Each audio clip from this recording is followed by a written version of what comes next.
ഏറ്റുമാനൂർ ഗോപാലപിള്ള റോഡിൽ മഴക്കാലത്ത് രൂപപ്പെടുന്ന വെള്ളക്കെട്ട് ഒഴിവാക്കുന്നതിനായി കലുങ്കിന്റെ നിർമ്മാണ പ്രവർത്തനങ്ങൾ ആരംഭിച്ചു. കലുങ്കിനോടൊപ്പം ഡ്രൈനേജ് സംവിധാനവും ഒരുക്കുന്നുണ്ട്.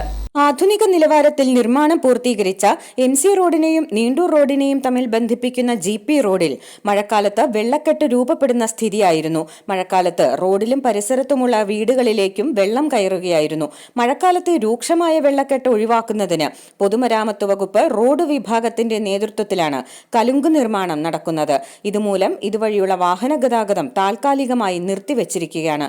കലുങ്ക് നിർമ്മിക്കുന്നതിനൊപ്പം ഓടയുടെ നിർമ്മാണവും നടക്കുന്നുണ്ട്. ഏറ്റുമാനൂർ മഹാദേവ ക്ഷേത്രത്തിലെ തിരുവുത്സവത്തിന് മുന്നേ ഭാരവാഹനങ്ങൾ നിരോധിച്ച് ചെറിയ വാഹനങ്ങൾ കടത്തിവിടത്തക്ക രീതിയിലാണ് നിർമ്മാണ പ്രവർത്തനങ്ങൾ പുരോഗമിക്കുന്നത്. കലുങ്കിന്റെ നിർമ്മാണം നടക്കുന്നതിനാൽ ഏറ്റുമാനൂർ ഭാഗത്തേക്കുള്ള കുടിവെള്ള വിതരണം താൽക്കാലികമായി നിർത്തിവച്ചിരിക്കുകയാണ്. ശനിയാഴ്ച മുതൽ കുടിവെള്ളം വിതരണം ആരംഭിക്കുമെന്ന് കരാറുകാരൻ പറഞ്ഞു. i4A news, Ettumanoor.